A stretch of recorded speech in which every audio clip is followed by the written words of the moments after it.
Tengan todos muy buenas noches. En el marco de los cursos virtuales que venimos desarrollando en la Academia Virtual de Ingeniería, Ciencias y Tecnología JOB, vamos a dar inicio al Masterclass Cálculo y Diseño de Sistemas de Riego Tecnificado a cargo de los ingenieros Jaime Rojas Aguirre y Fabio Suazo Molleda. Jaime Sotero Rojas Aguirre es ingeniero civil por la Universidad Técnica de Oruro, una maestría en Ingeniería Hidráulica FNI, tiene una maestría en Gestión del Agua e Hidrología de la Universidad de Cataluña, incluso especialista en Hidrología y Riego Tecnificado, Universidad Nacional Agraria de La Molina del Perú, diplomado en Geomecánica Superficial y Subterránea, Centro Geotécnico Internacional del Perú, tiene más de 15 años de experiencia en obras hidráulicas y riego tecnificado. También va a estar a cargo el masterclass del ingeniero Fabio Suazo Molleda, que es el ingeniero agrónomo de la Universidad Mayor de San Andrés de La Paz, de una maestría en Ingeniería de Riegos de la UNSA, diplomado en Hidrología Espacial, Universidad de San Simón, diplomado en Manejo y Conservación de Suelos EGP, diplomado en Planificación, Formulación y Evaluación de Proyectos de Riego SUPEA. Tiene más de 5 años de experiencia específica en obras de riego tecnificado. Puede proceder, estimado ingeniero. ¿Qué tal, colegas? Muy buenas noches tengan todos ustedes. Mi nombre es Fabio Sosa Molleda y como bien lo decía el ingeniero que me antecedió, soy ingeniero agrónomo y nuevamente darles la bienvenida a este webinar sobre cálculo y diseño de sistemas de riego. Bueno, entonces a iniciar vamos a dar algunas. El momento que estamos hablando nosotros, cuando vamos a hablar de lo que es los temas de cálculo y diseño de sistemas de riego, es importante sentar las bases claras de en función a qué vamos a diseñar y cuáles son los lineamientos y parámetros para los cuales se hace el diseño, tanto parámetros y diseños de cálculos académicos como también o institucionales. Es por ello que el momento de hacer los diseños es importante tomar en cuenta lo que es el marco institucional de lo que se está actualmente desarrollando todos los proyectos y sistemas de riego. Actualmente, como ustedes conocen, o muchos de ustedes, hay varios programas que están haciendo alta inversión en lo que es proyectos de agua, ya sea riego, agua potable, manejo integral de cuencas, etcétera. Asimismo, también es importante señalar que el gobierno está haciendo fuertes inversiones en lo que es enteramente estas inversiones en proyectos de riego, en inversión que van desde la elaboración de un ITCP, de un EDTP, hasta la consolidación en la inversión. En ese sentido, es importante, como ustedes apreciamos en la gráfica, los tipos de inversiones que se vienen haciendo. Tenemos inversiones que van desde los 196 millones de dólares ya para, les reitero, proyectos de riego. Entonces, por tanto, como ustedes ven, el mercado está requiriendo, exige que gente profesional experta en diseño de sistemas de riego. Siempre que se habla de todo sistema de riego, es importante aclarar la importancia de la dualidad en conocer el trabajo de determinar la demanda de los cultivos y satisfacer esa demanda desde una oferta que cumple todas las condiciones de diseño hidráulico. Bueno, en la gráfica que estamos viendo a continuación, lo que se refiere al programa Más Inversión para Riego, vemos que básicamente las coberturas que se tiene, estamos básicamente en 8 departamentos con grandes proyectos de riego ya en la etapa de inversión. Obviamente, les reitero, todos estos proyectos tienen una antelación que es una EDTP y una fase inicial que son las ITCP. Como vemos, actualmente solo con el programa Mis Riego ya vamos más por los 5.030 por los 532 proyectos de riego, de los cuales se ha alcanzado a beneficiar a más de 64.000 familias y se tiene un área bajo riego incremental de 68.000 hectáreas. Los diversos componentes de un proyecto de riego son operación, como les decía, es la preinversión, la inversión y la operación. Cada uno tiene un componente exclusivo y que depende de ciertos aspectos que se deben cumplir requisitos para lograr sus objetivos como tal. Lo que decimos acá, si hablamos de diseño, estamos hablando de una primera parte, de todo el marco institucional. Y actualmente, algunos han escuchado hablar de los términos de proyectos de prefactibilidad, factibilidad, o posteriormente llamados estudio técnico, económico, ambiental, social y ambiental, los famosos TESAS. Estos TESAS actualmente ya son una conjunción de lo que son un estudio de diseño técnico de preinversión. Es decir, que todas las etapas en lo que se refiere a a la elaboración de un diseño de sistemas de riego ya se basa en un solo momento, que es un estudio de diseño técnico de preinversión, también llamado ETP. Lo que vemos en la gráfica, básicamente, estamos viendo lo que son todos los ciclos de los proyectos, que tienen una fase de preinversión y una fase de inversión y una fase de operación. Por tanto, el diseño que uno plantea siempre está referido a la fase de preinversión, puesto que los diseños que uno se haga va a sentar las bases necesarias para lo que es una inversión y posteriormente una puesta en marcha. Todo esto es referido tanto a sistemas privados como a sistemas colectivos. ¿Qué se entiende por un sistema colectivo de riego? Es aquel sistema que es operado de forma comunal, es decir, por 5, 10, 15, 50, 200 familias que operan un sistema que los beneficia a todos. ¿Ya? Para decir todo esto, se tienen las guías para la elaboración de estudios de diseños de proyectos de riego. Al término de este webinar, yo les voy a pasar esta guía que básicamente nos da todos los lineamientos. Aquel que quiera hacer diseños de proyectos de riego tiene que conocer de memoria todo lo que son los lineamientos de estas guías.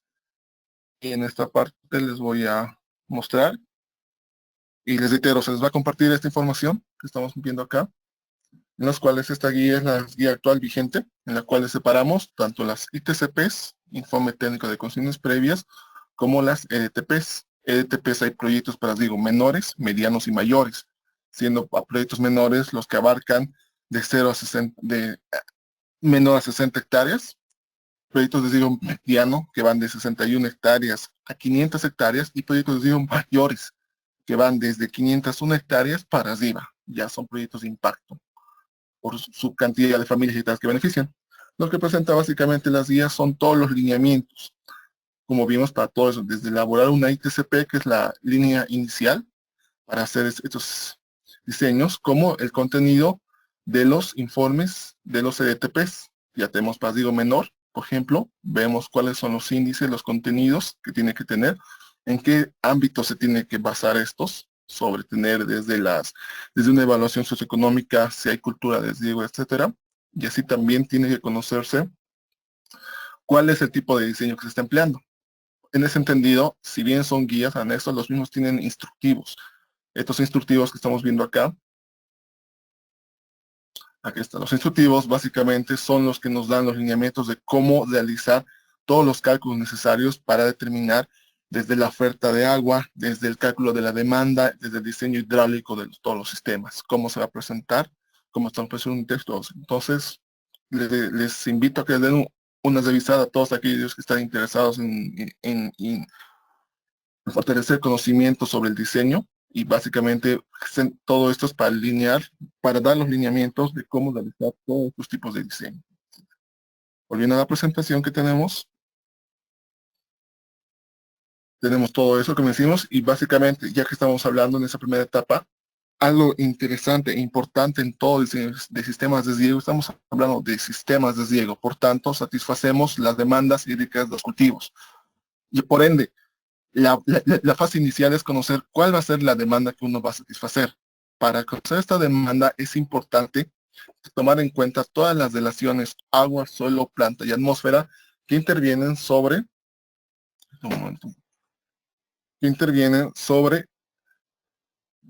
el requerimiento hídrico de los cultivos. En este caso vemos que es una relación atmósfera, puesto que la atmósfera nos va a dar las condiciones de la evaporación y la transpiración de las plantas que cada uno presenta en función de las condiciones de clima, precipitaciones, temperaturas, humedad relativa, velocidad de viento y hora sol, etcétera. Asimismo también tenemos la relación de la planta, que en las cuales vemos el desarrollo fenológico de la misma tiene dos aspectos importantes. Uno, el primero, que es el desarrollo del área foliar, que vemos que tiene un punto máximo en plena etapa de desarrollo y luego pasa a la etapa de senescencia.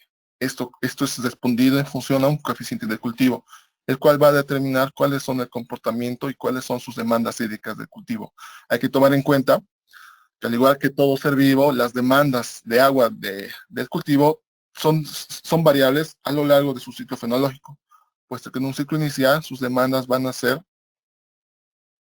puesto que una emergencia, sus demandas van a ser distintas a una etapa máxima del mismo, ya sea en una etapa final. Así también vemos todas las zonas de articularidad existente, que la diferencia que va al crecimiento, esos van incluyéndose, o sea, van profundizándose más, por tanto, las láminas de agua empleadas son diferentes en cada uno de los sitios, ¿ya?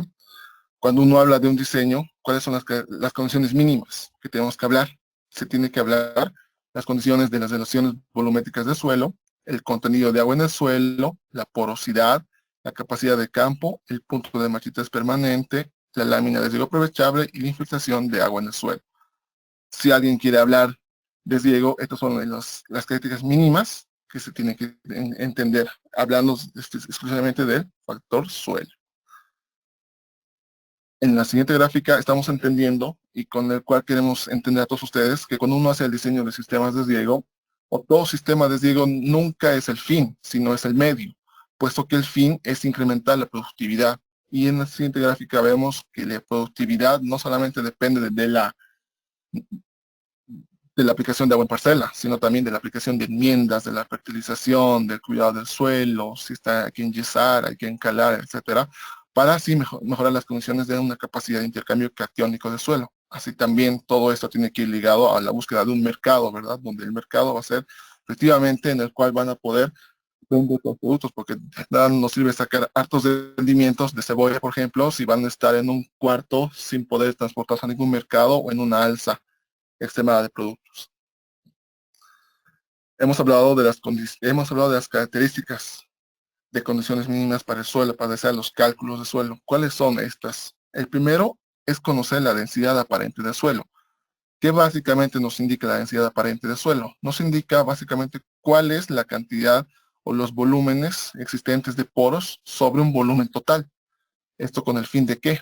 Con el fin de conocer cuáles son las condiciones de compactación del suelo. Actualmente, cuando hablamos de agricultura ecológica, etcétera, se está tomando mayor énfasis en la salud del suelo, y la densidad aparente es un indicador directo de la salud, puesto que nos da las condiciones de compactación, etcétera, que ha sido o ha sido sometido al suelo. Para encontrar esto, básicamente ya se puede hacer con un picnómetro o también con volúmenes o con cilindros de volúmenes conocidos en los cuales encontramos básicamente las densidades aparentes, que muchos de los agrónomos ya han debido conocer, han debido hacer prácticas de campo, que entra dentro del diseño agronómico. Hemos hablado de conocer las condiciones de las relaciones volumétricas del suelo. Por tanto, el suelo, nosotros conocemos que es un ente que nace, crece, se desarrolla y puede llegar a morir. El mismo está compuesto, un suelo ideal, está compuesto por un 50% de macro y microporos. Recordemos que los macro y microporos son los responsables del transporte de agua y aire dentro del suelo, siendo que los microporos son los que se tienen agua y los macroporos oxígeno. Asimismo, también presenta un 45% de material mineral desarrollado entre limos, arcillas y arenas, y finalmente un 5% de materia orgánica. Eso siempre hablando en condiciones de un suelo ideal.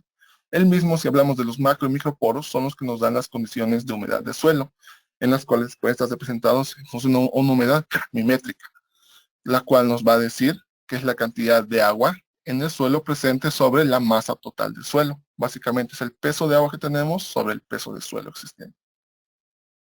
Otra forma de expresar la humedad del suelo es conocer la humedad volumétrica del mismo. ¿Cómo conocemos la humedad volumétrica? La humedad volumétrica, si hemos hablado de gravimétrica en función al peso, la volumétrica va a ser en función al volumen existente. En función a esto, ¿cómo se determina el mismo? Si antes hemos hablado del peso de agua, estamos hablando del volumen de agua. El volumen de agua sobre un volumen de suelo. Conociendo estas relaciones, ya conocemos la cantidad de agua disponible en el suelo. ¿Cómo se expresa este tipo de humedades? Pues se puede expresar en porcentaje o en gramos de agua sobre gramos de suelo, o centímetros cúbicos de agua sobre centímetros cúbicos de suelo. Hemos hablado en función a esto, conociendo las relaciones volumétricas en el sistema agua-suelo-planta, ya podemos entender cuando hablamos de capacidad de campo y punto de marchitez permanente. Estos dos puntos son muy importantes y son los que nos van a definir los límites de frontera para todo diseño de sistemas de riego, puesto que lo que requerimos es satisfacer una demanda del cultivo. Y este cultivo tiene condiciones específicas de fenología y condiciones específicas de suelo, ya que el suelo nos va a decir cuál es la capacidad que tiene este de almacenar agua, el volumen. ¿Cómo encontramos eso? Pues uno de esos criterios es la capacidad de campo. ¿Qué es referida a la capacidad de campo? Pues básicamente es la humedad detenida a 0.3 atmósferas. Es decir, que el suelo hace una presión de 30 metros columna y a 3 metros columna de agua sobre las partículas de agua, y por tanto las disósferas solamente tienen que vencer esa tensión para poder absorber. Es decir, que tiene agua fácil, es agua disponible, es el agua fácilmente aprovechable. Asimismo tenemos otro factor, que es el punto de machetez permanente, Si hablábamos que capacidad de campo, la planta está detenida a 0.3 atmósferas o 3 metros columna de agua, en punto de machetez permanente, la fuerza que ejerce el suelo sobre las partículas de agua excede las 15 atmósferas, es decir, 150 metros columna de agua. Nos imaginemos, es una presión de succión tan fuerte que la planta cuando llegue a ese punto no puedes recuperar, por tanto llega a un punto de machetez, como indica el nombre. Entonces estos dos factores son importantes para determinar las necesidades hídricas de los cultivos. Asimismo también, como estamos hablando de condiciones de suelo y en condiciones de riegos tecnificados, un factor importante para la elección de un tipo de aspersor es conocer la velocidad de infiltración básica del suelo. ¿Qué es esta velocidad de infiltración? Pues son los milímetros de agua que está infiltrando por una unidad de tiempo, en este caso en horas. Existen diferentes fórmulas y métodos. El método estandarizado, el que está en las guías, el que se requiere en las guías, es el método de Kostiakov-Lewis, en el cual, básicamente, aplicando logaritmos y pendientes de la curva, encontramos una velocidad de infiltración básica del suelo. ¿En qué es importante esto, estimados?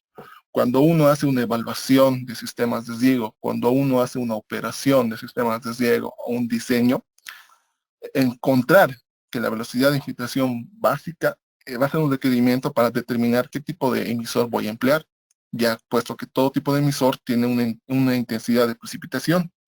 Y esta intensidad de precipitación tiene que ser menor que la velocidad de infiltración de suelo. Esto con el fin de ¿qué? De evitar los encharcamientos, etcétera. Si alguna vez alguno de ustedes ha visto ha podido apreciar algún lateral de aspersores que estén encharcando el suelo, es precisamente puesto que la cantidad de agua que bota el aspersor es mucho mayor que la capacidad que tiene el suelo de infiltrar este mismo. Entonces son unos requisitos importantes que existen las fórmulas, existen los Excels y los procedimientos donde se toma todo esto. Como estamos hablando también de suelo, nos toca hablar de la disponibilidad de agua. Importante conocer la calidad de agua para esto. La calidad de agua en función a cuáles son los parámetros importantes que se tiene que hacer la evaluación mínima para disponer que sea para riego. Tenemos conductividad eléctrica, pH, niveles de calcio, magnesio, sodio, potasio, carbonatos, sales totales, etc. Estos mismos nos van a ayudar a determinar diferentes criterios para conocer cuán oportuna es esta agua para riego o cuán no puede ser eso y qué tratamientos tiene que aplicarse a la misma. ¿Ya? Estos son igual una información importante cuando se habla de diseño de sistemas de riego. Así también, la evapotranspiración es un factor importante, ya que hablábamos de determinar la demanda de cada cultivos. Para conocer esta demanda, tenemos que conocer cuánto está botando la planta, ya que a diferencia de nosotros, cuando la planta está sometida a altas temperaturas, el agua que esta pierde no puede ser abastecida por sí misma. Entonces, por tanto, uno de los variables más importantes para determinar la evapotranspiración es conocer la evapotranspiración de referencia multiplicada por un coeficiente de cultivo, lo que hablábamos al inicio de esta presentación, en el cual, primeramente, si queremos conocer, digamos, una evapotranspiración de cultivo del maíz o de la papa, tenemos que conocer cuál es el coeficiente de cultivo y tenemos que conocer cuál es la evapotranspiración de referencia del lugar que estamos evaluando.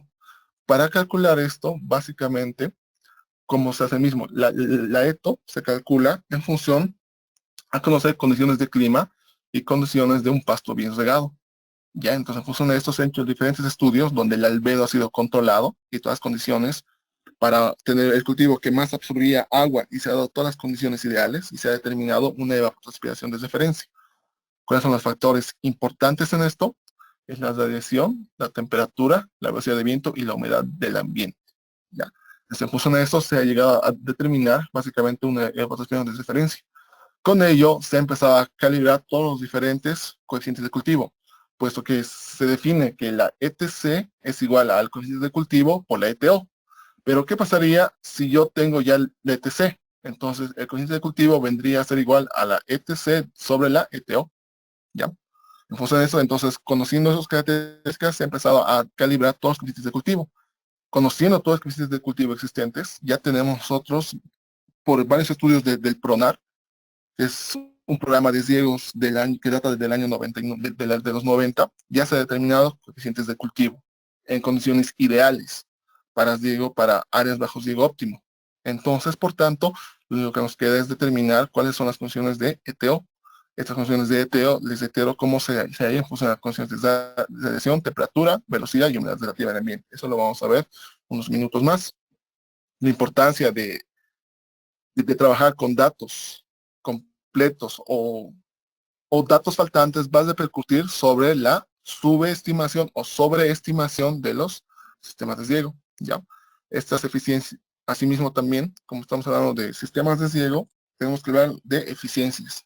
Las mismas pueden estar en función a qué metodología de ciego. Puedes tener sistemas de 50, eficiencias de aplicación de 75% y de 90% en función al método de ciego a emplear, ya sea por gravedad, por aspersión o por goteo de alta frecuencia. Como vemos acá, ¿cuál es el criterio que se cumple? Básicamente el criterio a cumplir que tenemos, este es un perfil de suelo existente. En el perfil de suelo tenemos un nivel de capacidad de campo que hablamos y un nivel de punto de machetez permanente del mismo.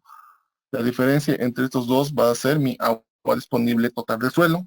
Así también teniendo esta diferencia entre estos dos, nos va a dar cuáles son nuestros límites que vamos a aplicar acá. No obstante, como estamos hablando, nunca tenemos que tratar de llegar a punto de machetez permanente. Siempre tenemos que darnos unas condiciones de frontera.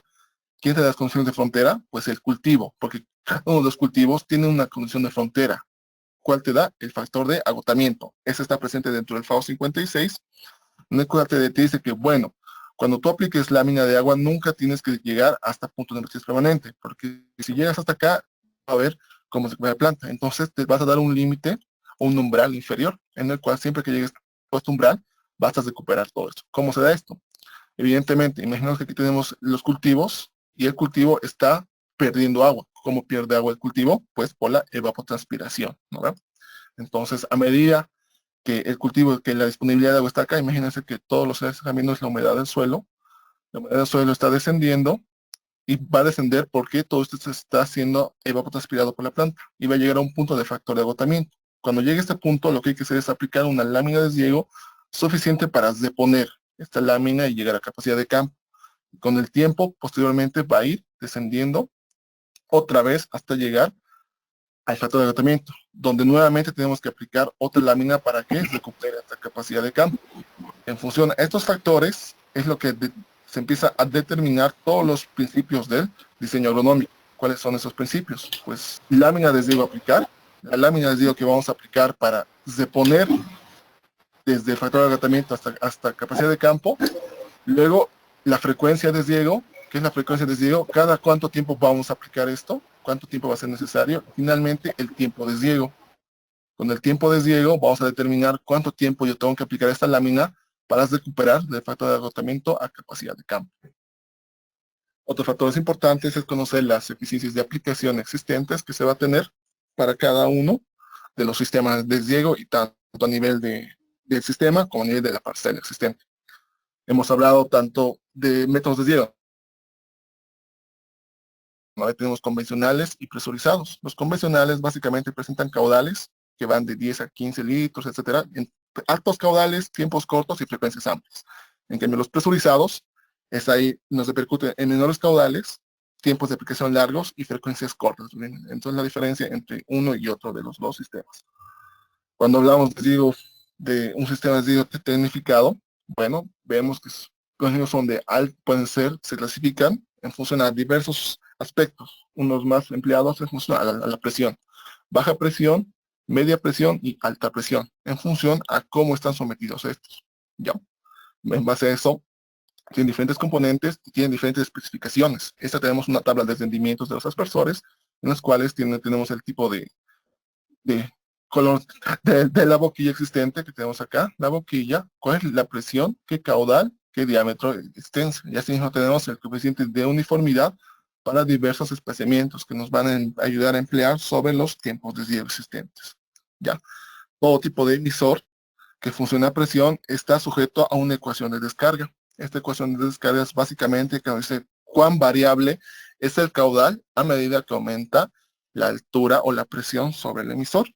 En base a eso tenemos los de flujo turbulento, cuando esta X tiende a 1, los de flujo laminar y los de autocompensado, cuando esta X tiende casi a 0.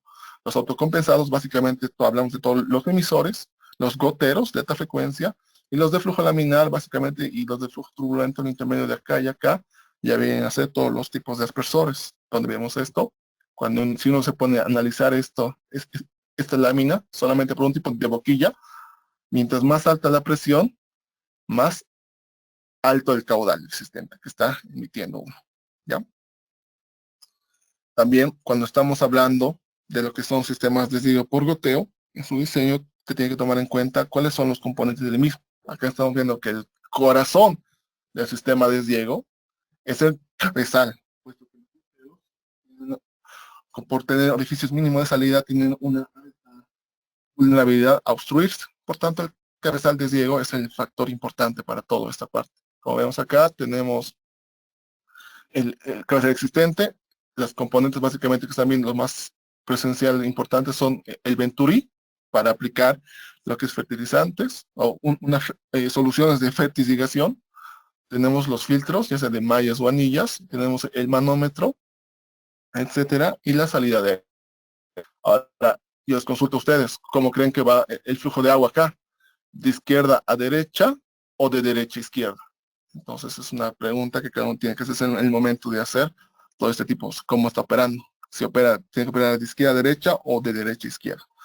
Así mismo también, como dijimos, todos los filtros que uno tiene, la elección del mismo, funciona a cuáles son la calidad de filtrado que vamos a usar. Generalmente empleamos de estas 150 mesh. Cada mesh es básicamente es el número de círculos o de orificios por cada pulgada existente. ¿Ya? Cuando hablamos de diseños de desvío por goteo, es importante tomar en cuenta también los diámetros de mojamiento del mismo. ¿Ya? Así que vemos que los suelos arcillosos, franco-arenosos y suelos arenosos tienen diferentes comportamientos del bulbo de humedecimiento. Lo que están viendo acá es el bulbo. Bueno, en esta primera parte básicamente hemos visto brevemente, de manera sucinta, todo lo que se refiere a una parte conceptual del diseño. Y ahora vamos a ver algunos aspectos importantes sobre eso. Hemos hablado de condiciones de diseño, ¿no ves? Recuerdan que dijimos que en condiciones de diseño es importante conocer las condiciones de suelo existentes. ¿Cómo conocemos? Entonces, existen diferentes herramientas que nos van a permitir. Uno de ellos es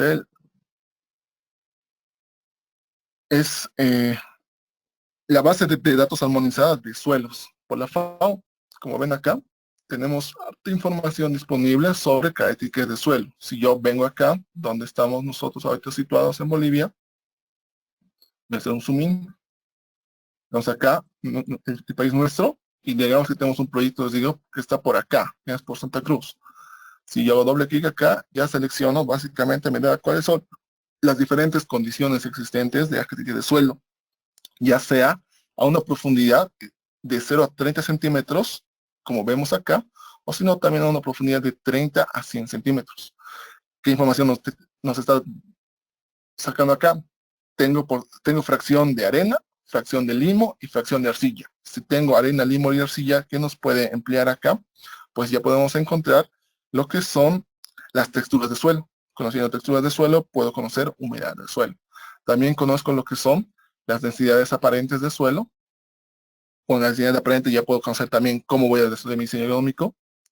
Contenido de humedad mimética del suelo, el carbono orgánico, pH, la capacidad de intercambio catiónico de la arcilla y de la solución del suelo. Tengo el total de saturación de bases, etc. Entonces, en base a eso ya puedo también hacer una pequeña planificación de la fertilidad o de las condiciones de suelo, ya sea que se quiera, les reitero, un enyesado o un encarado del sistema. Conociendo estas características, ¿qué más puedo determinar yo? pues ya puede empezar a trabajar en lo que es el diseño agronómico. ¿Cómo trabajo yo un diseño agronómico o cómo se hace un diseño agronómico? Pues eso está en las guías de Diego. Como vemos en las guías existentes, si ustedes se van a los últimos anexos, tenemos el parte de diseño agronómico. El primer parámetro es el cálculo de los requerimientos de riego, en el cual tenemos las láminas existentes, etcétera. Tenemos el cálculo de la humedad fácilmente aprovechable, láminas brutas a emplearse, frecuencias de riego a hacer, criterios, qué aspersores voy a emplear, cuál es la profundidad horaria del aspersor, cuál es el tiempo de riego que yo voy a emplear ese aspersor, y ya tengo todo, me da todas las indicaciones para determinar todos esos aspectos. Si yo quisiera ahondar más a fondo en esto, también, ¿qué puedo hacer yo? Lo que puedo también es hacer un pequeño diseño en un Excel. Ya, como hago, tengo las mismas condiciones y ya puedo determinar cuáles son las láminas. Y paralelamente a eso, ya emplearme más a hundir sobre las presiones que estoy hablando. Si yo estoy hablando de un aspersor, básicamente tiene que cumplir ciertas condiciones, ¿verdad? Entonces, todas esas condiciones, básicamente, son los que nos van a dar las condiciones para el buen funcionamiento del aspersor, tanto para un riego tecnificado por aspersión, como para un riego por goteo, en el cual estamos viendo todas las características, diámetros de mojamiento existentes, espaciamiento del gotero, y aquí que entra ecuaciones que hemos visto al principio. La X de la ecuación de descarga, las presiones, los caudales, etcétera. Entonces vemos cuáles son las condiciones para determinar todos estos tipos de diseños. Puesto que una vez que yo ya contenga los diseños, ya determine cuál es la demanda de los cultivos, lo siguiente que yo puedo hacer es empezar a tocar diversos aspectos. Uno es el diseño agronómico y otro es el diseño de la gestión de riego, puesto que el diseño de la gestión de riego es cómo yo voy a distribuir todo ese caudal a las parcelas, es decir, quienes llegan los lunes, quienes llegan los martes, los miércoles, los jueves, etc. Para eso siempre se parte a partir de conocer cuáles son los datos. Siempre que uno habla de gestión o de diseños y de diseño agronómico y de gestión, tengo que conocer información de agua, clima y cultivo, información del sistema de riego, del diseño agronómico, del método de riego, etcétera. ¿Para qué? Para en base a eso, yo puedo empezar a hacer mi diseño de la distribución o de la gestión. ¿Cuál es el volumen que tengo regulado? ¿Cuánto volumen le conciene a cada uno de los usuarios? Y ese volumen de los usuarios, ¿a cuántos aspersores le equivale y cuántas posiciones? Ya. Básicamente lo que yo quiero llegar en todos los aspectos es conocer cuál es el derecho de uno. Y si te dices, o imaginemos que ustedes somos beneficiarios de un sistema de riego. Entonces, básicamente todos los recursos es para decirle a ti, como usuario, te toca llegar con qué? Te toca que te den los 3 aspersores de media presión, los cuales funcionan en 2 posiciones y por un tiempo de 4.5 horas. Ese es tu derecho. Entonces, conociendo el derecho, hacemos ya todo. Conociendo los derechos, ya puedo determinar básicamente cuáles van a ser mis formas de entrega. ¿Cómo voy a entregar esto? Pues voy a ver cómo va a ser mi expresión del derecho, si voy a entregar en función al TESDENO o al usuario, y asimismo cuáles van a ser sus acciones, si va a tener acciones simples, medios, dobles. Esto, ya me voy a la parte vital de todo esto, que básicamente, como estamos hablando de sistemas de riego colectivo, me voy a la programación de riego. ¿Qué es la programación de riego? Sistemas colectivos es quién llega los lunes, quién llega los martes, los miércoles, los jueves, qué bloque vas a llegar, con qué caudal, con qué volumen, cuántas acciones, qué área vas a llegar. Y a todo esto ya se lo puede empezar a simplificar. Conociendo esta parte ya se lo puede empezar a hacer una espacialización del mismo. ¿Cómo hago la espacialización? Bueno, acá estamos viendo con ustedes, estamos viendo un esquema de distribución en el cual vemos una parte que es un embalse. Este embalse satisface a una red hídrica que abarca las 100 hectáreas. Tenemos, además que tiene un trasvase, entonces tenemos el embalse de trasvase que va por una aducción, los mismos van satisfaciendo. Si se alcanza a ver los numeritos acá, los verdes que ustedes están viendo son las parcelas, el celeste es toda la red hidráulica que lleva las tuberías y los puntos rojos son los hidrantes. Entonces siempre sabemos qué hidrantes llegan los lunes, los martes, los miércoles, los jueves, etc. Ya, conociendo esto, ya conocemos todas las condiciones de eso. Paralelamente también, en base a eso, se puede determinar otros puntos más. Ya, si queremos ahondar más a detalle, tenemos la fuente de agua, tenemos también nuestra sed hidráulica, en este caso, los puntos blancos son los hidrantes, los verdes son las parcelas de riego, y ya lo mismo puedo definir los bloques de riego, bloque A, bloque B, bloque C, y asimismo, ver quiénes llegan el día 1,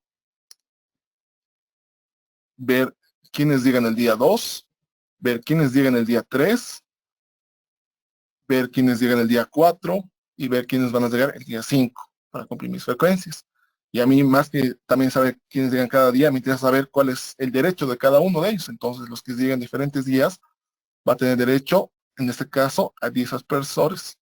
Los 10 aspersores van a representar en un lateral de 5 aspersores en 2 posiciones, como se alcanza a ver en la gráfica existente. Estamos viendo acá, básicamente son los laterales y los aspersores, que todo esto cumple básicamente a las demandas que se quiere el cultivo. Con estas demandas ya se pasa a lo que es el diseño hidráulico para satisfacer todo el requerimiento del cultivo. Hemos hablado también de conocer básicamente la ETO, ¿de acuerdo? Conocer la evaluación de referencia es importante. Esta evaluación de referencia está en función a diferentes criterios, los cuales son de clima. Entonces, ¿cómo yo selecciono cuál es la mejor estación climática para mi proyecto? Entonces, en base a eso, conocer esto, se puede aplicar diferentes metodologías. Uno de ellos, y el más sencillo, es aplicar los polígonos de Thiessen. El verde que están viendo acá, este verde que están viendo acá, básicamente es mi área de influencia, es mi área de riego, ¿ya? Y las estaciones con información climática son estas de acá. Entonces yo puedo aplicar mediante métodos de ArcGIS, básicamente un análisis tools. Lo que yo puedo hacer básicamente es, yo lo hago con ustedes rápido para ver esta parte. Puedo aplicar unos polígonos de Thiessen, que básicamente nos dan cuáles son la influencia de cada estación sobre mi área de riego. Así también se puede aplicar diferentes interpretaciones existentes, pero unas más básicas y recomendadas es aplicar cuál es la influencia. Conociendo la influencia, yo ya puedo determinar, mira, si mi proyecto está acá, voy a hacer mi proyecto está acá, entonces veo que la estación que me está influyendo acá es esta. ¿Qué estación es esa? Bueno, pues selecciono, veo qué estación es, voy a su Identify. A ver, ¿dónde estás? No quiere jalar. A ver, a ver, no, otra vez. No me quiere jalar de acá. Voy a su Identify del vector que yo he seleccionado y veo que la estación que está influyendo es la estación de Kotok. Entonces, ¿cómo puedo hacer? Hay diferentes páginas. Una de ellas es el SysMet. Y en el SysMet básicamente está la información. Yo puedo jalar toda la información climática existente de esa estación de Kotok.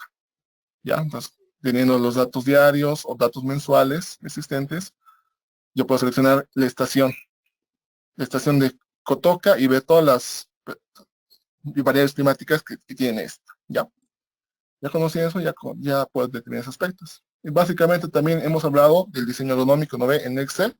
Entonces, ¿por qué es importante para mí entender en Excel? Porque una vez que lo entendamos en Excel, ya vamos a poder entender cualquier programa, porque hay diversos programas que nos van a ayudar para el diseño agronómico. Uno de ellos es el Aqua, en el cual básicamente tenemos los mismos datos que hemos visto para el diseño agronómico, en el cual cuando se hace el cálculo del diseño agronómico, yo puedo seleccionar un aspersor que me bote 1100 litros por hora, con un diámetro de alcance seleccionado de media presión de 20 metros, y ya me hace los cálculos. Láminas brutas, porcentaje de área bajo riego, láminas de riego ajustada, el área que voy a llegar, qué caudales requerido necesito, etc. Entonces son diferentes aspectos que me va a permitir hacer el diseño agronómico.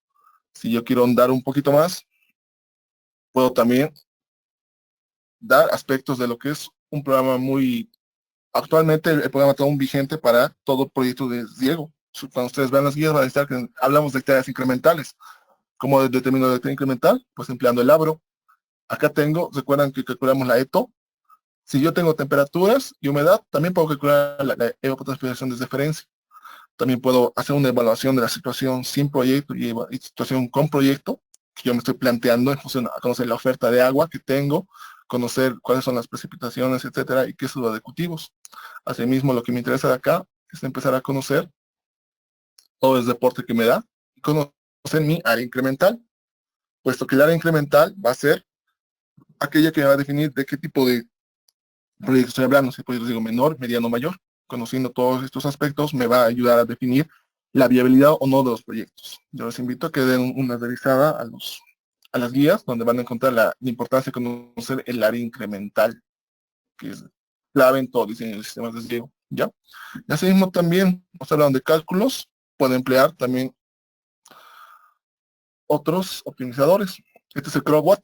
El CROWAT básicamente es un programa para programación, les digo, ya a nivel de parcela. Muchos ATs acompañantes lo están empezando a usar, en el cual, ¿qué me da? Condiciones de clima. Yo quiero clima, si tengo temperaturas, humedades, viento y radiaciones, puedo calcular esto.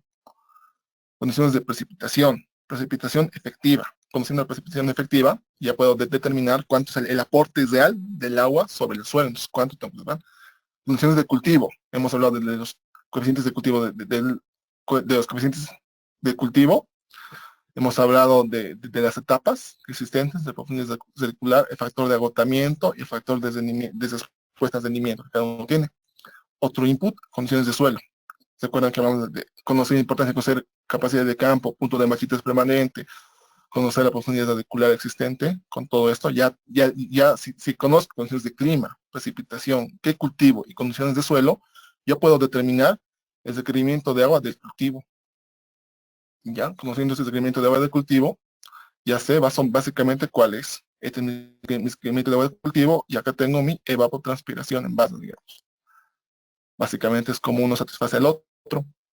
Así mismo también puedo determinar cuál es la programación de digo, que yo tengo que aplicar. Como vimos acá, y recuerdan lo que les mencioné al inicio, tenemos un sector de capacidad de campo y otro de punto de matriz permanente, y tenemos una F, que es esta F, básicamente es mi factor de agotamiento. Si vemos acá, yo me estoy sobrepasando del factor de agotamiento, es decir, que acá ya va a sufrir estrés que pueda repercutir en satisfacer los rendimientos esperados. Por tanto, yo tengo que empezar a programar mis riego. ¿Cómo lo programo? Pues yo puedo decir que se llegue siempre a factor de agotamiento crítico. ¿Qué significa eso? Fíjense, ya ha cambiado la gráfica. Decía, ¿no? ¿Recuerdan lo que vimos en la primera, en la gráfica del PowerPoint? Que siempre que llegaba a punto a mi umbral inferior, tenía que recuperar. Aquí es recuperado, es recuperado, es recuperado. ¿Y cada cuánto tiempo es este? Bueno, aquí te dice, tienes que llegar el 9, el 19, el 29, luego el 30. Hay que llegar primero cada 9 días, cada 19 días, y acabas ya teniendo la fecha que tienes que aplicar para satisfacer esta condición. Acá tenemos un intervalo de 10 días, acá sube el intervalo, acá sigue subiendo el intervalo, les digo, a aplicar. ¿Ya? Entonces, en base a eso, ya vas determinando cómo es la programación de riego. Y básicamente ya vas definiendo cuáles van a ser tus requerimientos de agua en el cultivo. ¿Ya? Entonces, básicamente, pues esto es mostrarles a ustedes cómo básicamente se tiene que plantear todo o los cálculos para un proyecto de riego existente. Como decía, el tiempo es escaso para mostrar, porque todo esto es un mundo, y yo los invito a que sean partícipes de los diferentes cursos que están lanzando para aprender todas estas técnicas. Bueno. Sí, muchas gracias, ingeniero. Vamos a proceder a la presentación del ingeniero Jaime Rojas, el cual va a hablar lo que es la parte del diseño hidráulico en redes. Puede proceder, ingeniero, y ya le tengo ya la presentación. Muchas gracias, muy buenas noches a todos los participantes de este masterclass. Evidentemente ya con Job hemos empezado con esta serie de cursos específicamente para la parte hidráulica, y es que la parte hidráulica de riegos necesariamente tiene que ir complementado de la mano del diseño agronómico, ¿no? Entonces, muchas veces el diseño agronómico, cuando se lo realiza de manera separada y no consideramos los requerimientos que se necesita para el diseño propiamente de la parte del riego tecnificado, ya sea por aspersión o por goteo, anda cojo, ¿no? Entonces, acá es importante empezar desde lo que son los conceptos de la hidráulica a presión, y es por eso que en este masterclass prácticamente se va a establecer los lineamientos, y uno de los lineamientos son los conceptos generales que tiene que ver en la hidráulica a presión. la ecuación general que rige prácticamente los fluidos, en el caso de presión, está en base a la ecuación de Bernoulli, el trinomio de Bernoulli, que considera prácticamente los aspectos de modificación de la energía, y esa energía que se va generándose a lo largo de un conducto unidimensional, como lo es una tubería, genera prácticamente un trabajo que es esa energía de presión que ocasiona ese movimiento, que también se expresa mediante la gravedad como una energía potencial y una energía cinética, que es prácticamente el movimiento que se está generando. Y acá tenemos que establecer todo tipo de pérdidas de carga, empezando de las pérdidas por fricción, y en base a estos conceptos vamos a empezar con definiciones generales de lo que es la hidráulica, y acá tenemos cómo se comporta prácticamente un fluido a lo largo de un conducto, ya sea cerrado o abierto. Necesariamente genera una conservación de masa, y esa conservación de masa obedece a la ecuación de continuidad, y en este caso la ecuación de continuidad que se genera a lo largo de un conducto unidimensional presenta prácticamente una variación del volumen con respecto al tiempo. ¿Y eso qué es? Es el caudal. Ese caudal que atraviesa de una sección a otra sección se genera solamente en fluidos que no son compresibles. Se genera una distribución a lo largo de una tubería, donde lo único que influye es la relación del área y de la velocidad. Prácticamente, si tenemos acá en esta sección donde vemos un área inicial que ingresa en una tubería que normalmente es una sección menor o mayor, perdón, y empieza, digamos, de manera telescópica hasta una sección menor, lo que va a ir modificándose es el área y la velocidad. A mayor área, menor velocidad, y a menor velocidad, mayor área. Entonces, prácticamente, esta ecuación de la conservación de masa obedece a que la densidad, y esto es una ecuación universal prácticamente que manejamos, es constante en lo que son los líquidos, ¿no? En este caso en el agua, y todo líquido que no sea compresible. Entonces, a lo largo de esta fórmula y esta ecuación general podemos despejar y reducir lo que son esas densidades, y establecer que esa masa, que al final esa masa se convierte en caudal, y ese caudal está expresado en función del área y la velocidad, ¿no? Entonces va a haber una compensación de área, ya sea si se distribuye a dos sectores, como normalmente ocurre en redes ramificadas, o en este caso cuando generamos de cambio de sección, de una sección mayor a una sección menor, el área prácticamente aumentará, pero la velocidad disminuirá, generando un caudal constante. Entonces, prácticamente ese es el concepto de gasto, y bueno, acá también interviene dentro de lo que es el movimiento, el manejo de energías. Existen muchos tipos de energía, ¿no? Energía eólica, energía solar, la energía, por ejemplo, lo que manejamos la ecuación desde la relatividad, es la energía en reposo, y acá está la energía potencial, que es propiamente dependiente de lo que es la gravedad. Y dentro de la energía potencial podemos dividir en una energía de posición y de presión, que la vamos a establecer a lo largo del curso, cómo se va comportando. Y es que esta energía con la conjunción de la energía cinética, o bien incrementa la energía cinética y la energía potencial disminuye, o viceversa. Entonces estamos entrando en la teoría de la conservación de energía. Y para expresar esta energía, que normalmente sus unidades en el sistema internacional es en julios, nosotros no estamos acostumbrados a hablar en julios o en atmósferas, kilocalorías, perdón.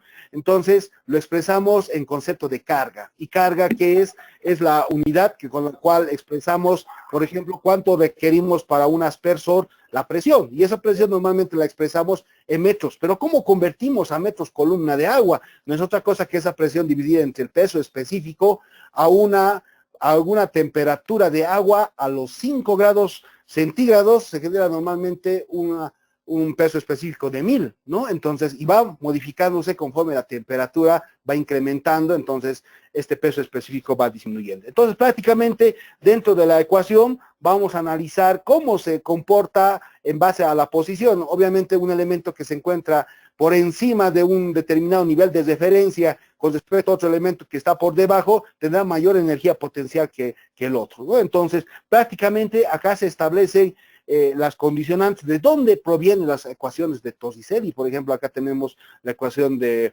lo que es un orificio, al cual había que multiplicarle por un coeficiente de descarga, y bueno, en base a eso ha aparecido todas las teorías para el comportamiento. ¿Para qué? Para determinar esta carga total, que está en función de ¿qué? De la posición, que es este Z, normalmente la ubicación de un punto específico con respecto a un nivel de referencia, lo que es la presión sobre el peso específico, o lo mismo que decir la densidad por la gravedad, ¿no? La densidad por la gravedad, más la energía cinética que está expresada por la velocidad al cuadrado sobre 2G.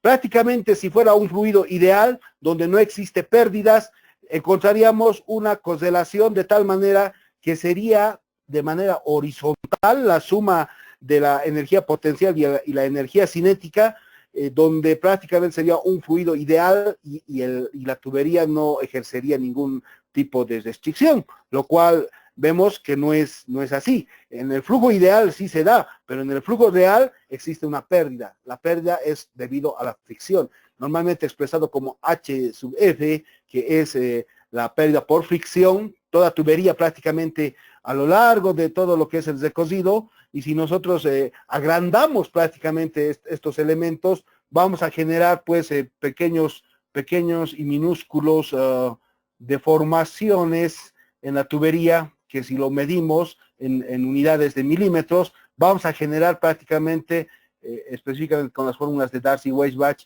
un valor, por decir, de 0.01 o 0.015, si quieren, milímetros, que a lo largo del tiempo, esta rugosidad que se va generándose en medio de la tubería va creciendo, especialmente por esos flujos de agua que cambian de dirección, que es típico del flujo turbulento, y llega a generar pues en ese intercambio, inclusive en el cambio de secciones, velocidades que llegan a superar y a generar la presión de vapor. Y cuando estamos transformando el líquido en vapor, prácticamente empieza a generarse gases, y al generarse gases vamos a generar pequeñas burbujas que llegan a implosionar, a unirse prácticamente, y generan pues en ese reventazón pequeñas hendiduras que van a generar prácticamente mayor deformación, lo cual influye en este factor de fricción de las tuberías. Entonces, esa situación se lo llega a demostrar específicamente en lo que son las válvulas y en todos los elementos que generamos para ver el análisis. Y acá, ¿qué es lo que nos falta? Nos falta lo que son las pérdidas por accesorios, ¿no? Entonces tenemos ahí como accesorios normalmente válvulas, y hay que ver qué tipos de válvulas colocar, porque si empezamos a distribuir válvulas, muchas veces no consideramos en el análisis hidráulico el problema específico que genera un cambio de, en este caso vamos a ver, de sección brusca. Por ejemplo, acá tenemos una válvula de tipo claveta, podemos ver válvulas que miden que por este cambio brusco que está por mucho tiempo metido, se genera estas implosiones que les decía, y genera prácticamente la cavitación por estos cambios de sección. Por eso no es conveniente dejarlo por mucho tiempo, una válvula que lo que hace es disminuir la sección de manera brusca, lo cual puede generarnos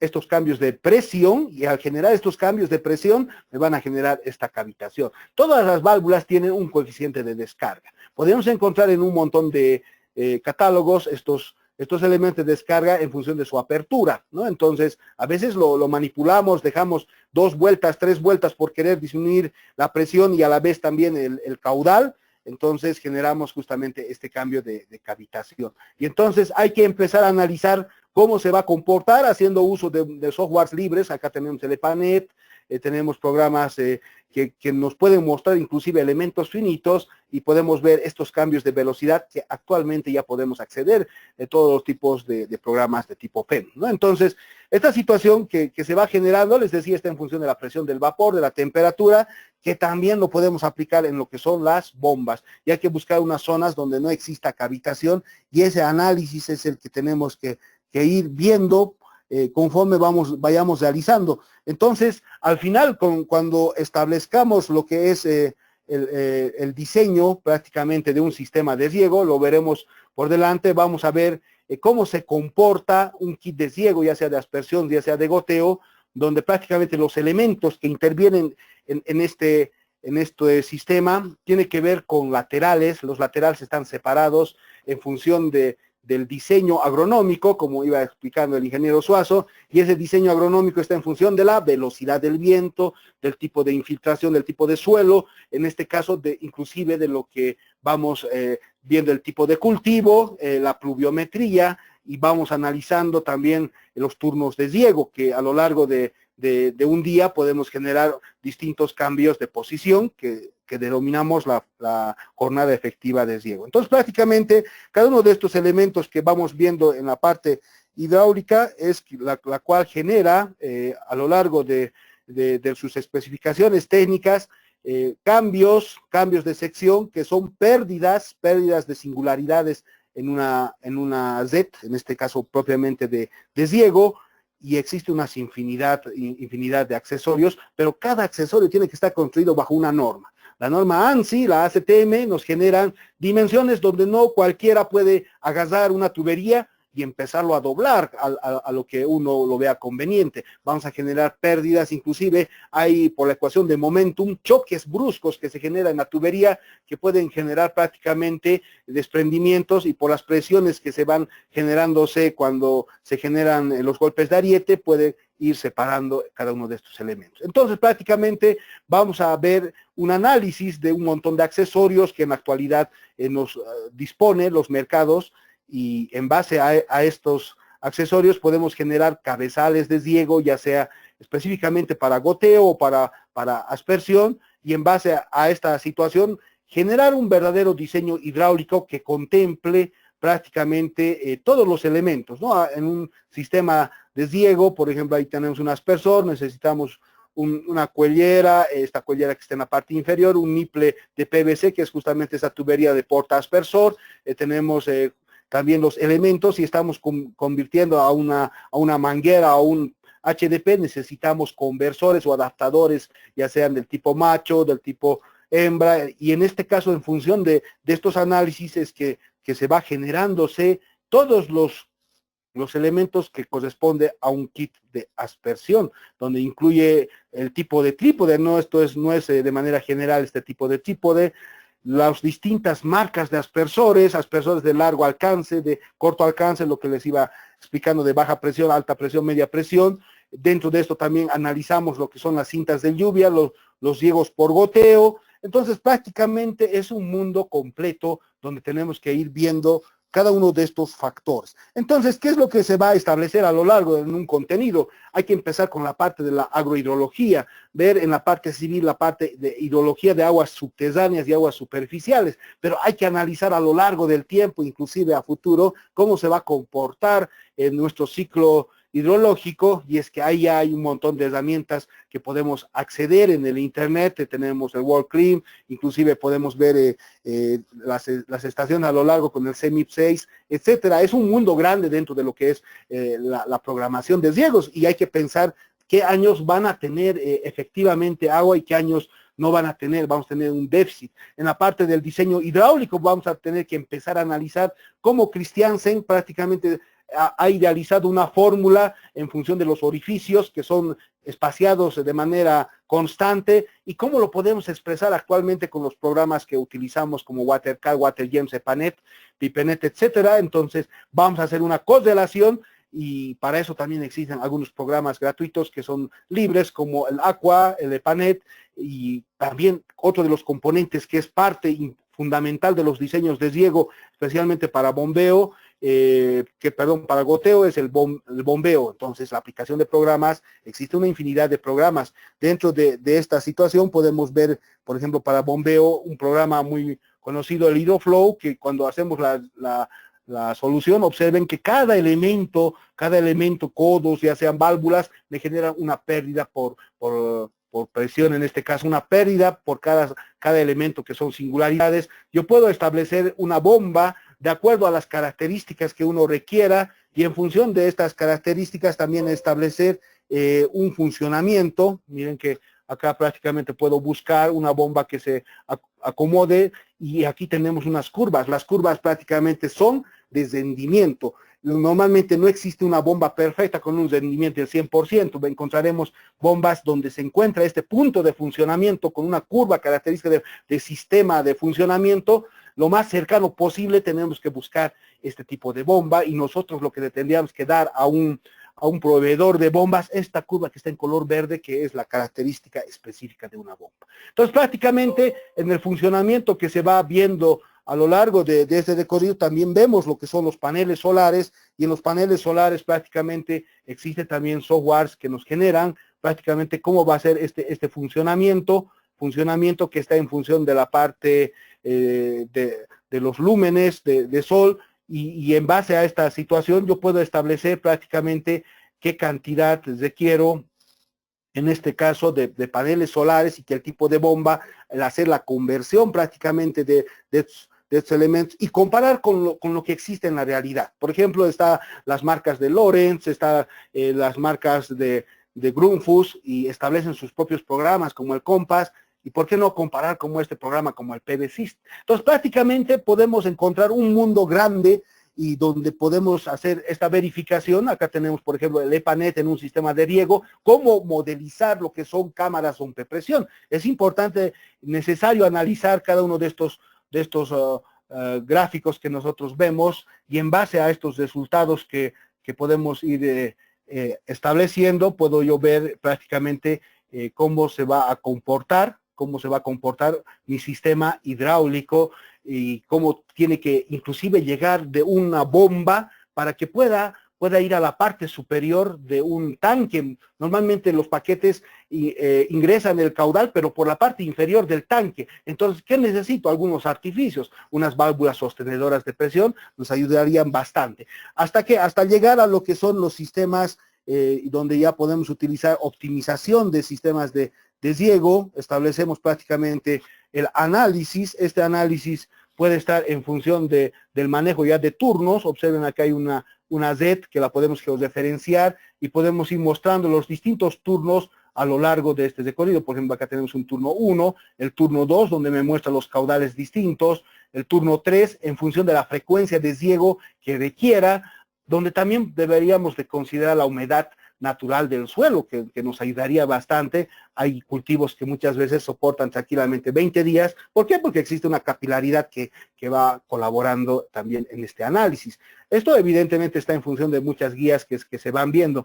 Y llegar de manera específica a lo que es un sistema de riego parcelario. En el sistema de riego parcelario prácticamente analizo cómo es el comportamiento dentro de una parcela.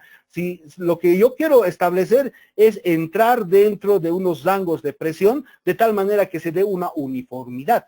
Nosotros podemos establecer estos valores en función de datos, por ejemplo, acá de los tiempos de riego que yo voy generando, y lo que tengo que controlar es lo primero, que las velocidades estén por lo menos en el orden, si acá yo lo ordeno, de 0,6 a unos 3 metros segundo, o puedo disminuir hasta 2.5 metros segundo. Entonces, la primera condicionante. Y segunda condicionante que es importante en este análisis son las presiones. Y estas presiones prácticamente tienen que estar en el orden de, en este caso, en función del tipo de hidrante que se maneja, ¿no? Entonces, por ejemplo, aquí estamos utilizando un hidrante que maneja 25 metros columna de agua, entonces tendrá que estar más o menos 20% esa presión. ¿Y cómo lo realizamos? Con el manejo de programas. Existen programas trials, acá se va a ver con programas específicamente trials, no se fomenta nada de programas craqueados. Entonces lo que sí se tiene que ver es el conocimiento que me maneja cada uno de estos programas. Entonces prácticamente a lo largo de toda esta situación se va a ver herramientas del tipo SIG, con el manejo del ArcGIS, del Global Mapper, DEMS satelitales, DEMS gratuitos que podemos acceder, y también programas que son tanto de manera trial o como son de manejo libre, ¿no? Entonces acá tenemos algún aspersor. Este aspersor tiene una cierta presión, determino mis curvas características del aspersor, y en función de estas curvas yo puedo establecer una presión que vaya más o menos un 20%, como lo hacen actualmente programas como el G-Star y el SIGOPRAM. Aquí tenemos un ejemplo del SIGOPRAM que lo ha hecho los turnos de manera automática, y por qué no realizarlo nosotros también con los algoritmos mismos que maneja el SIGOPRAM y generar estos turnos. Entonces, ¿esto qué es? Es probabilidad, ¿no? Entonces, o podemos utilizar acá lo que está el G-Star aplicado para lo que son los aspersores, exportar a lo que es el WaterCAD y con esta situación poder generar lo que son el manejo de turnos, uso de otros programas que existen para finalmente generar el manejo de lo que es el coeficiente de uniformidad del riego de un aspersor, que normalmente está en función de su alcance y el alcance está en función de la presión. Entonces, son estos aspectos que se van a analizar en función de ejemplos reales con aspersores, donde hay unas curvas, donde uno verifica prácticamente que el caudal en parcela prácticamente no había sido lo mismo que un caudal colectivo, que normalmente a veces le colocamos un caudal en el hidrante y pensamos que todo ese caudal va a llegar a la parcela. Está en función de la presión. A mayor presión, mayor caudal, menor presión, menor caudal, y hay una ecuación característica del aspersor, en este caso, que en este caso regula y gobierna cómo es su funcionamiento. Entonces, si yo sumo prácticamente los caudales en una parcela o en otra parcela, voy a encontrar diferencias. Y si estoy en un terreno bastante accidentado, voy a tener también distintos cambios. Esto lo hacemos tanto para aspersión, para goteo, y lo importante es que tenemos que verificar con bibliografía actual. Tenemos bibliografía como los libros de Tarjuelo, del doctor Tarjuelo, tenemos de Fuentes Yagüe, bibliografía que prácticamente establece el diseño desde años remotos hasta la actualidad, no ha cambiado prácticamente, y todos estos libros son también de conocimiento general.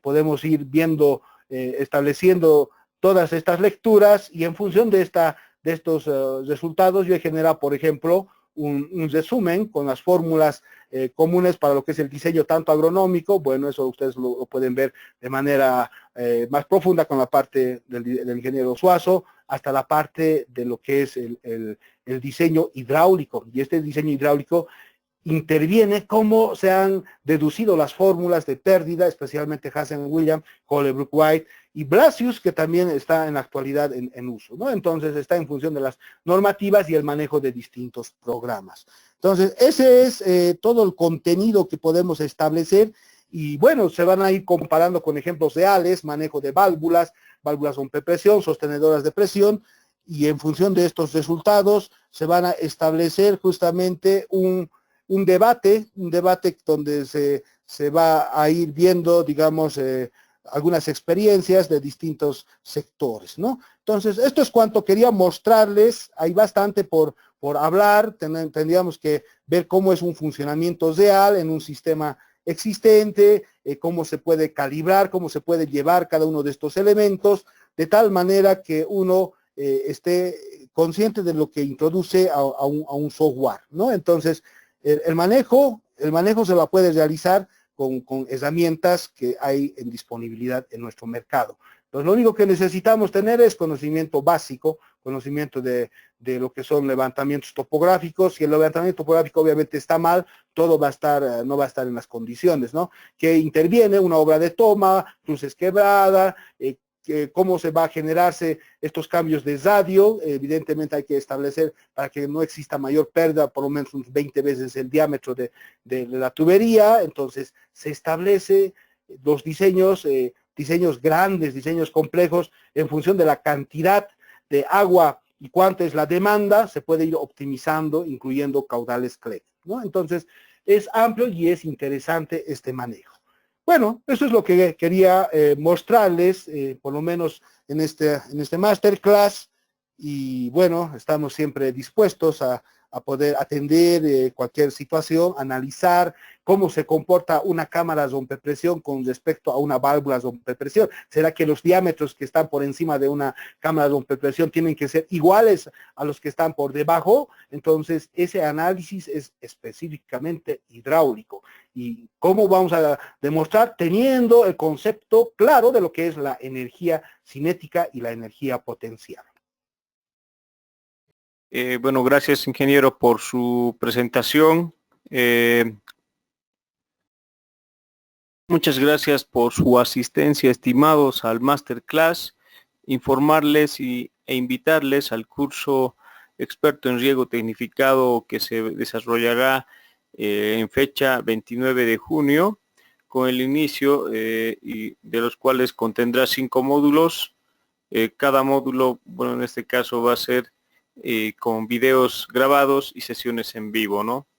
El primer módulo va a ser fundamentos del riego, agrohidrología técnica eficaz del manejo del agua. Lo que es el segundo módulo es sistemas de riego tecnificado.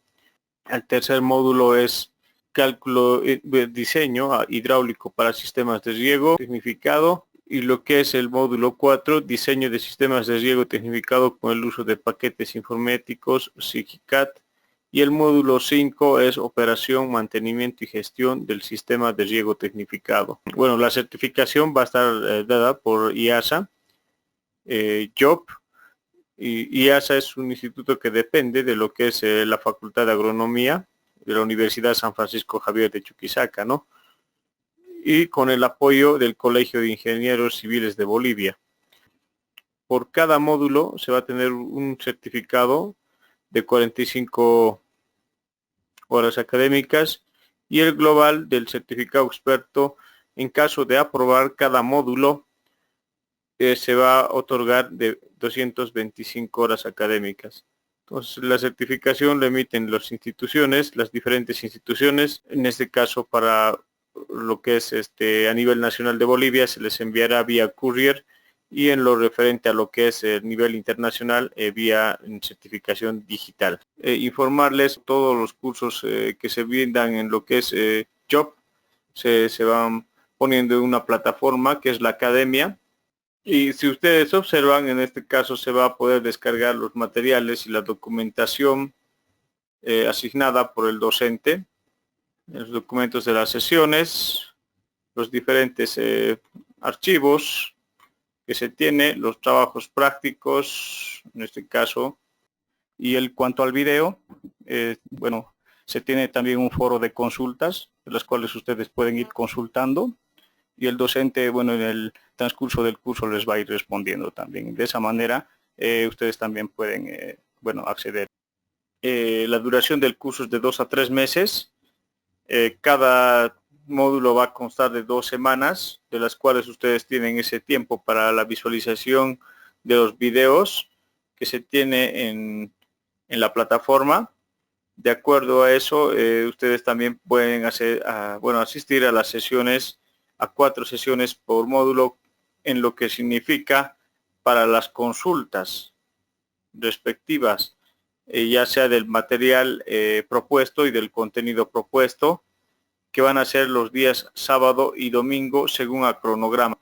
Estimados, entonces el inicio va a ser el 29 de junio, se habilitará la plataforma y el cronograma de actividades. Gracias por su atención. Les esperamos en el curso de experto en riego tecnificado. Agradecerles por su asistencia y su tiempo prestado en lo que es el área de riego tecnificado.